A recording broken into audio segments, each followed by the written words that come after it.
Hello friends, കഴിഞ്ഞ പ്രാവശ്യം ഞങ്ങൾ നാട്ടിൽ പോയ സമയത്ത് ഞങ്ങളുടെ കുറേ സബ്സ്ക്രൈബേഴ്സുമായിട്ട് സംസാരിക്കാൻ ചാൻസ് കിട്ടി. അപ്പോൾ അവരുടെ പ്രോജക്ട്സ് ഡിസ്കസ് ചെയ്യാൻ പറ്റി, അവരുടെ ഒരുപാട് ഐഡിയാസ് ഡിസ്കസ് ചെയ്യാൻ പറ്റി, അതുപോലെ അവരുടെ ഒരുപാട് ഡൗട്ട്സ് ക്ലിയർ ചെയ്യാൻ പറ്റി, എൻ്റെ ഒരുപാട് ഡൗട്ട്സ് അവരുടെ അടുത്ത് ചോദിച്ച് ക്ലിയർ ചെയ്യാൻ പറ്റി.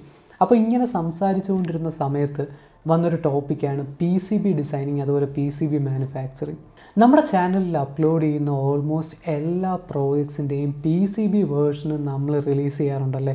ഈ കോഡും സർക്യൂട്ട് ഡയഗ്രാം മാത്രമല്ല, നമ്മൾ PCB ഫയൽസും എല്ലാവർക്കും കൊടുക്കാറുണ്ട്. അപ്പോൾ ഇങ്ങനെ സംസാരിക്കുന്നതിനിടയിൽ നമ്മൾക്കറിയാൻ പറ്റിയ ഒരു കാര്യമാണ്, ഒരുപാട് പേർക്ക് സ്വന്തമായിട്ട് PCB ഡിസൈൻ ചെയ്യാൻ താല്പര്യമുണ്ട്. സ്വന്തമായിട്ട് അവരവരുടെ പ്രോജക്റ്റിന് അവരുടെ സ്വന്തമായൊരു PCB ഡിസൈൻ ചെയ്യാൻ താല്പര്യമുണ്ട്.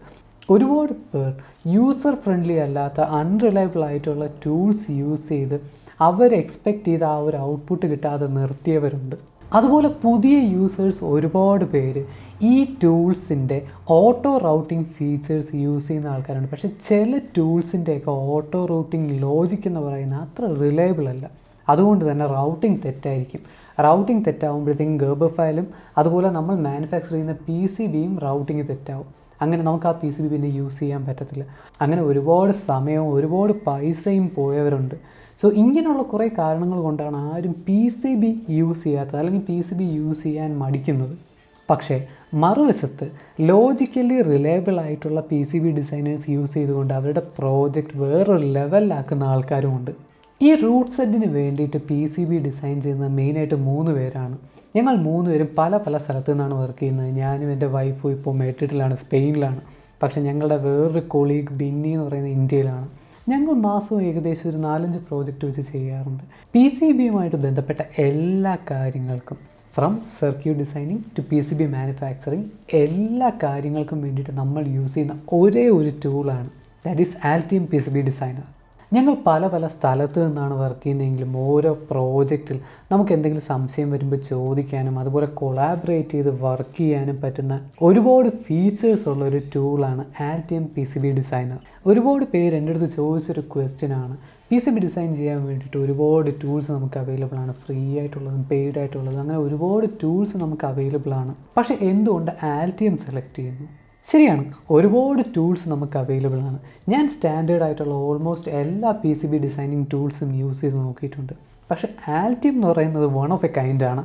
അതിൻ്റെ യൂസർ ഇൻ്റർഫേസ് എന്ന് പറയുന്നത് വളരെ നല്ല യൂസർ ഇൻ്റർഫേസാണ്. വളരെ എളുപ്പത്തിൽ നമുക്ക് PCB ഡിസൈൻ ചെയ്യാനാണെങ്കിലും സർക്യൂട്ട് വരയ്ക്കാനാണെങ്കിലും എല്ലാ കാര്യങ്ങൾക്കും പറ്റുന്ന ഒരു നല്ല യൂസർ ഇൻ്റർഫേസാണ് Altium PCB ഡിസൈനറിൻ്റെ. നിങ്ങളൊരു ബിഗിനറാണ്, നിങ്ങൾ ഈ Altium PCB ഡിസൈനർ യൂസ് ചെയ്തിട്ടില്ല എങ്കിൽ പോലും നിങ്ങൾക്ക് വളരെ എളുപ്പത്തിൽ ഈ Altium PCB ഡിസൈനർ വെച്ചിട്ട് PCB ഡിസൈൻ ചെയ്യാനും സർക്യൂട്ട് വരയ്ക്കാനെല്ലാം പറ്റും. എന്ന് വെച്ചാൽ നിങ്ങൾ സോഫ്റ്റ്വെയർ കയ്യിൽ കിട്ടിയാൽ ഉടനെ ആദ്യം യൂസ് ചെയ്ത് തുടങ്ങുമ്പോൾ സോഫ്റ്റ്വെയർ പഠിക്കാൻ വേണ്ടിയിട്ട് നമ്മൾ യൂസ് ചെയ്യുന്ന സമയം വളരെ കുറവാണ്. അതാണ് ഞാൻ ഈ യൂസർ ഫ്രണ്ട്ലി എന്നുകൊണ്ട് ഉദ്ദേശിക്കുന്നത്. നിങ്ങൾക്ക് സോഫ്റ്റ്വെയർ പാർട്ടിൽ കൂടുതൽ ഫോക്കസ് ചെയ്യാതെ പ്രോജക്റ്റിൻ്റെ ഡിസൈൻ പാർട്ടിൽ കൂടുതൽ സമയം ഫോക്കസ് ചെയ്യാൻ പറ്റും. മാത്രമല്ല Altium PCB ഡിസൈനറിൻ്റെ എല്ലാ പാർട്ടും, അതിനകത്തുള്ള എല്ലാ ആസ്പെക്ട്സും കസ്റ്റമൈസബിൾ ആണ്. അതുകൊണ്ട് തന്നെ നമ്മുടെ യൂസിനനുസരിച്ചിട്ട് നമുക്ക് നമ്മുടെ സോഫ്റ്റ്വെയർ കസ്റ്റമൈസ് ചെയ്തെടുക്കാൻ പറ്റും. അതുപോലെ തന്നെ കൊളാബറേഷൻ ഫീച്ചേഴ്സ്, അതാണ് ഈ Altium എന്ന് പറയുന്ന PCB ഡിസൈനറിൻ്റെ ഏറ്റവും വലിയ ഹൈലൈറ്റ്. Altium സബ്സ്ക്രിപ്ഷൻ്റെ കൂടെ തന്നെ Altium 365 എന്ന് പറയുന്നൊരു ഫീച്ചറും കൂടെ നമുക്ക് അവൈലബിൾ ആണ്. ഈ Altium 365 ക്ലൗഡ് സർവീസസ് യൂസ് ചെയ്തുകൊണ്ട് ഒരുപാട് കൊളാബറേറ്റീവ് ഫീച്ചേഴ്സ് ഇൻട്രൊഡ്യൂസ് ചെയ്തിട്ടുണ്ട്. ഇവിടെ നമുക്ക് ചെയ്യാൻ പറ്റുന്ന ഒരു എക്സാമ്പിൾ ഞാൻ പറയാം. എനിക്ക് വേണമെങ്കിൽ ഒരു പ്രോജക്റ്റ് സ്റ്റാർട്ട് ചെയ്യാം, എന്നിട്ടൊരു സ്കീമാറ്റിക്സും PCB ഡിസൈൻ ഫയലും ഉണ്ടാക്കാം. എന്നിട്ട് ഇതിന് Altium 365 നമ്മുടെ വർക്ക് സ്പേസിലോട്ട് അപ്ലോഡ് ചെയ്തിട്ട് ഈ പ്രോജക്റ്റിനെ നമ്മുടെ ഫ്രണ്ട്സുമായിട്ട് ഷെയർ ചെയ്യാൻ പറ്റും. അവർക്ക് റിയൽ ടൈമിൽ ആ ഒരു പ്രോജക്റ്റിൽ അവരുടെ വീട്ടിലിരുന്നു കൊണ്ട് വർക്ക് ചെയ്യാൻ പറ്റും, അതിൽ കമൻറ്റ് ചെയ്യാൻ പറ്റും, അതിനെ മോഡിഫൈ ചെയ്യാൻ പറ്റും. ഇങ്ങനെ നമുക്ക് നമ്മുടെ ഡൗട്ട്സ് ചോദിക്കാൻ പറ്റും. അതുപോലെ തന്നെ നമുക്കിതിന് വേറെ എന്തെങ്കിലും ക്ലാരിഫിക്കേഷൻ വേണമെങ്കിൽ അത് ചോദിക്കാൻ പറ്റും. ഇങ്ങനെ ഒരുപാട് കാര്യങ്ങൾ ചെയ്യാൻ പറ്റും. ഇതിനെയാണ് ടീം വർക്ക് കൊണ്ട് ഉദ്ദേശിക്കുന്നത്. നമ്മുടെ കേസിൽ ഏറ്റവും യൂസ്ഫുൾ ആയിട്ട് തോന്നിയൊരു ഫീച്ചർ എന്ന് പറയുന്നത് ഇതാണ്. കാരണം ലോകത്തിൽ എവിടെ ഇരിക്കുകയാണെങ്കിലും ഒരുമിച്ച് ഒരേ സമയം സേഫായും, ഇതാണ് Altium നമുക്ക് ഏറ്റവും ഇഷ്ടപ്പെട്ട ഫീച്ചർ എന്ന് പറയുന്നത്. ലോകത്തിൽ എവിടെ ഇരിക്കുകയാണെങ്കിലും നമുക്ക് ഒരുമിച്ച് ഒരേ സമയം ഒരു പ്രോജക്റ്റിൽ ഒരുമിച്ച് വർക്ക് ചെയ്യാൻ പറ്റും. ഞങ്ങളുടെ ഒരുപാട് പ്രോജക്റ്റ് ഞങ്ങളുടെ വർക്ക് സ്പേസിൽ അവൈലബിൾ ആണ്. ഞങ്ങൾ ഇതുവരെ ചെയ്തിട്ടുള്ള എല്ലാ കാര്യങ്ങളും നമ്മുടെ വർക്ക് സ്പേസിൽ അവൈലബിൾ ആണ്. നിങ്ങളും ആൽറ്റിയത്തിലൊരു മെമ്പർ ആണെങ്കിൽ പറയുകയാണെങ്കിൽ, നിങ്ങളുടെ ഇമെയിൽ ID ഷെയർ ചെയ്യുകയാണെങ്കിൽ, നിങ്ങളുടെ കോൺടാക്റ്റ് ഷെയർ ചെയ്യുകയാണെങ്കിൽ ഈ ഒരു വർക്ക് സ്പേസ് നിങ്ങളുമായിട്ടും ഷെയർ ചെയ്യാവുന്നതാണ്. നിങ്ങൾക്ക് വേണമെങ്കിൽ ഫ്രീ ആയിട്ട് ട്രൈ ചെയ്യാവുന്നതാണ്. ഈ വീഡിയോയുടെ താഴെ ഡിസ്ക്രിപ്ഷനിൽ ഡൗൺലോഡ് ചെയ്യാൻ വേണ്ടിയിട്ടുള്ള ലിങ്ക് കൊടുത്തിട്ടുണ്ട്. ആ ലിങ്ക് ക്ലിക്ക് ചെയ്ത് നിങ്ങൾക്ക് ഡൗൺലോഡ് ചെയ്ത് യൂസ് ചെയ്ത് നോക്കാവുന്നതാണ്. അതുപോലെ തന്നെ നിങ്ങളൊരു സ്റ്റുഡൻ്റ് ആണെങ്കിൽ നിങ്ങൾക്ക് 6 മാസത്തേക്ക് ഫ്രീ ആയിട്ട് ഫുൾ വേർഷൻ യൂസ് ചെയ്യാവുന്നതാണ്. സോ ട്രൈ ചെയ്ത് നോക്കാൻ മറക്കണ്ട. അതുപോലെ തന്നെ ആൽറ്റിയം PCB ഡിസൈനറിൻ്റെ ലൈബ്രറി, കമ്പോണൻറ്റ് ലൈബ്രറി എന്ന് പറയുന്ന വലിയ ലൈബ്രറിയാണ്. അതിനകത്ത് ഒരുപാട് കമ്പോണൻസ് ഉണ്ട്, ഒരുപാട് സിമ്പിൾസ് ഉണ്ട്, സ്കീമാറ്റിക്സ് ഉണ്ട്, അതുപോലെ ഫുട് പ്രിൻ്റ് ഉണ്ട്. ഇങ്ങനെയുള്ള ഒരുപാട് കാര്യങ്ങൾ, നമുക്ക് ആവശ്യമുള്ള എല്ലാ കാര്യങ്ങളും ഉണ്ടാവും.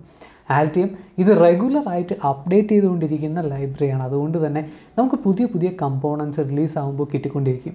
നമ്മൾ മുന്നത്തൊരു പ്രോജക്റ്റിൽ വോയിസ് കൺട്രോൾ ഡോർ ലോക്ക് എന്ന് പറഞ്ഞ പ്രോജക്റ്റിനകത്ത് നമ്മൾ നമ്മുടേതായ ഫുട് പ്രിൻ്റ് ഉണ്ടാക്കിയായിരുന്നു അല്ലേ. മാത്രമല്ല നമുക്ക് വേണമെങ്കിൽ നമ്മുടേതായ കമ്പോണൻറ്റിൻ്റെ ഫുട് പ്രിൻ്റ് അതുപോലെ സ്കീമാറ്റിക്സ് നമുക്ക് ഡിസൈൻ ചെയ്യാവുന്നതാണ്. നമ്മൾ മുന്നത്തൊരു പ്രോജക്റ്റിൽ വോയിസ് കൺട്രോൾ ഡോർ ലോക്ക് എന്ന് പറയുന്ന പ്രോജക്റ്റിനകത്ത് നമ്മൾ നമ്മുടേതായ സ്കീമാറ്റിക്സും ഫുട് പ്രിൻ്റും ഉണ്ടാക്കിയായിരുന്നു അല്ലേ. ആ ഒരു ഫുട് പ്രിൻ്റ് ഉണ്ടാക്കിയതും ഇതുപോലെ നമ്മൾ ഒരുമിച്ച് വർക്ക് ചെയ്ത് ഷെയർ ചെയ്ത് വെറും 2 ദിവസം കൊണ്ടാണ് നമ്മൾ അതിന് വേണ്ടിയിട്ടുള്ള എല്ലാ കാര്യങ്ങളും ചെയ്തത്. അതുപോലെ വളരെ ഇമ്പോർട്ടൻ്റ് ആയിട്ടുള്ള, വളരെ യൂസ്ഫുൾ ആയിട്ടുള്ള വേറൊരു ഫീച്ചറാണ് വേർഷൻ കൺട്രോൾ സിസ്റ്റം എന്ന് പറയുന്നൊരു സിസ്റ്റം. ഈ ഒരു ഫീച്ചർ എന്താണെന്ന് വെച്ചാൽ നമ്മളൊരു പ്രോജക്റ്റിൻ്റെ ഡിസൈനിലുള്ള പല ഫേസസ് പല വേർഷനായിട്ട് നമുക്ക് ട്രാക്ക് ചെയ്യാൻ പറ്റും. എന്ന് വെച്ചാൽ ഒരു പ്രോജക്റ്റിൻ്റെ പല ഫേസസിലുള്ള ഡിസൈൻ പല വേർഷനായിട്ട് നമുക്ക് സേവ് ചെയ്യാനും അതുപോലെ കമ്പയർ ചെയ്യാനും കൊളാബറേറ്റ് ചെയ്യുന്ന ആൾക്കാരുമായിട്ട് ഷെയർ ചെയ്യാനും പറ്റും. ഇത് മനസ്സിലാക്കാൻ വേണ്ടിയിട്ട് സിമ്പിളായിട്ട് പറയുകയാണെങ്കിൽ, നമ്മളിപ്പോൾ ഒരു പ്രോജക്റ്റിൽ വർക്ക് ചെയ്യുകയാണെന്ന് വെച്ചോളൂ. അപ്പോൾ ഈ ഡിസൈനിൽ വർക്ക് ചെയ്യുന്ന സമയത്ത് നമ്മൾ പല സ്റ്റേജസിൽ നമുക്ക് സേവ് ചെയ്യേണ്ടി വരും അല്ലേ.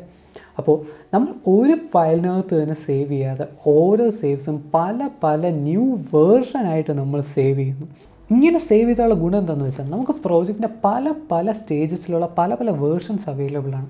ഇൻ കേസ് നമ്മൾ അങ്ങേ അറ്റം പോയിട്ട് സേവ് ചെയ്തു, നമുക്ക് ആ പ്രോജക്റ്റ് ശരിയായില്ലെന്ന് വെച്ചോളൂ, നമുക്ക് തിരിച്ച് ബാക്കിലോട്ട് വന്ന് പഴയൊരു വേർഷനിൽ നിന്നും വർക്ക് കണ്ടിന്യൂ ചെയ്യാവുന്നതാണ്. ഈ ഒരു ഫീച്ചർ നമ്മൾ ആൽറ്റിയം 365 എന്ന് പറയുന്ന ക്ലൗഡ് ബേസ്ഡ് ഫീച്ചറുമായിട്ട് ഇൻറ്റഗ്രേറ്റഡ് ആണ്. സോ ബേസിക്കലി നിങ്ങളൊരു PCB ഡിസൈൻ ചെയ്ത് തുടങ്ങുന്ന സമയത്ത് നല്ലൊരു PCB ഡിസൈനർ, റിലയബിൾ ആയിട്ടുള്ളൊരു PCB ഡിസൈനർ അല്ല യൂസ് ചെയ്യുന്നതെങ്കിൽ നിങ്ങൾ PCB ഡെവലപ്മെൻറ്റ് മുഴുവനായിട്ട് പേർക്കും. സോ എപ്പോഴും റിലയബിൾ ആയിട്ടുള്ള നല്ലൊരു PCB ഡിസൈനർ യൂസ് ചെയ്തുകൊണ്ട് വേണം നിങ്ങൾ PCB ഡെവലപ്മെൻറ്റ് സ്റ്റാർട്ട് ചെയ്യാൻ, അല്ലെങ്കിൽ PCB ഡിസൈനിങ് സ്റ്റാർട്ട് ചെയ്യാൻ. നമ്മുടെ പ്രോജക്റ്റിന് വേണ്ടിയിട്ട് നമ്മൾ സ്വന്തമായിട്ട് PCB ഉണ്ടാക്കുക എന്ന് പറയുന്നത് വളരെ നല്ലൊരു കാര്യം തന്നെയാണ്. നിങ്ങൾക്ക് PCB ഡെവലപ്മെൻറ്റുമായിട്ട് എന്തെങ്കിലും സംശയമോ എന്തെങ്കിലും ഡൗട്ട്സ് ക്ലിയർ ചെയ്യാനുണ്ടെങ്കിൽ ഈ വീഡിയോയുടെ താഴെ കമൻറ്റ് ചെയ്ത് ചോദിക്കാം. അതുപോലെ തന്നെ നമ്മൾ PCB ഡെവലപ്മെൻറ്റിന് വേണ്ടിയിട്ട് ഒരു പ്ലേലിസ്റ്റ് തന്നെ ഉണ്ടാക്കിയിട്ടുണ്ട്.